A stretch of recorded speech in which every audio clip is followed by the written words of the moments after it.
Hey guys, welcome to our channel today, and we're going to answer that major question.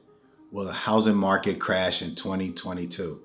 Well, a lot of people think that the housing market is going to crash, but things you have to really realize is that for the past 2 consecutive years, the market was crazy. It never seen anything like it before. Numbers were hitting double digits on the rise year after year, almost like a two-peat in championships. But guess what? There are some signs of relief is coming, but you have to also remember that in the moment, you will still have to pay the rising prices. So for buyers, we have to look out because the prices are, you guys, especially first-time home buyers, you're being squeezed into purchasing a new home. And what I mean by squeeze is that prices are rising on the homes, interest rates are rising, and now your affordability can be kind of shaky. But what you have to remember is it's still there. It's not going to stop rising. It's still going to rise. It's not going to rise in double digits like it used to be. But, economists and people in the gurus saying that it's going to be a single rise. So what's going to happen is that the supply and demand is going to start coming in a little bit more to leverage everything off. So once you start leveraging things off, then it's going to be more of a balance. That will give the first-time home buyers more of an opportunity to purchase a home.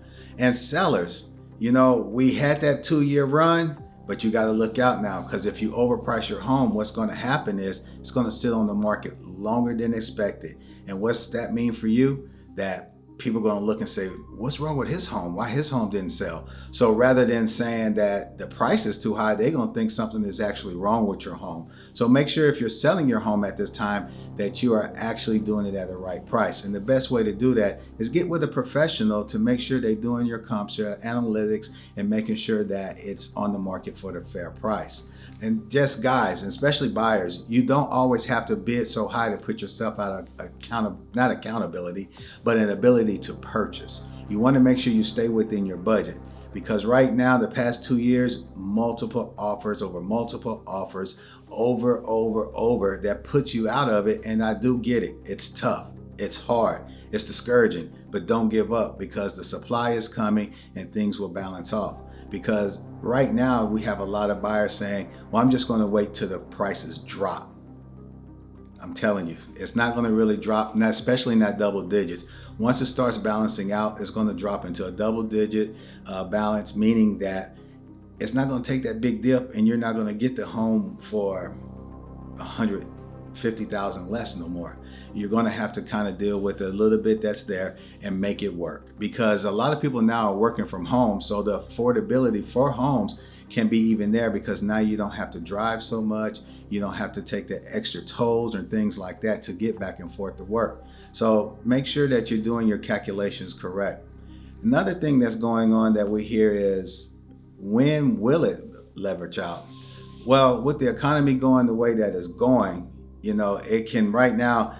We had a forecast, but when things are going across the world as far as different wars and things like that, we really don't know. But what we can say is that this is still a good time to buy, especially for buyers.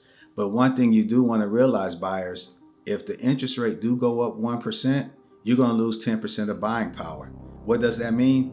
The house that you can afford today, that's $400,000, that had the 4-bedroom, game room, media room, now once it goes up that 1%, you're going to lose 10%. Now you're only getting $360, and that $360 don't have all the same criteria that you like. So guys, and when we talked about bubble busting, things crashing, you can't compare today's market to 08, 07, 08, because the comparison to 07 and 08, we were flooded with inventory, but we wasn't having qualified buyers. Back then, you could get a loan at low as 500 at 100%. You had people who had stated income, stated assets, just if their credit score met the criteria.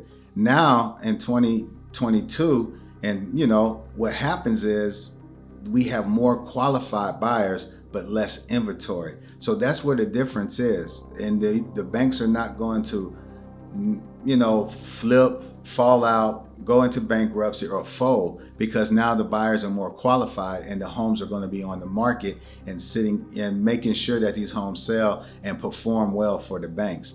So that's the biggest difference between the 08 crash and the 2022 rise. there is no bubble bust and there is no crash. So remember, don't wait till you think it's going to bust. Take advantage of the situation. Look at your finances. I'm never going to tell you to stretch yourself to where you're house poor. You want to be comfortable with everything like that. There's a lot of good things and good tips that's going to be coming my way, and I'm going to share it with you on this station. So remember, at the end of the day, when you have will, you have a way. My name is Will. Make sure you subscribe and like this channel.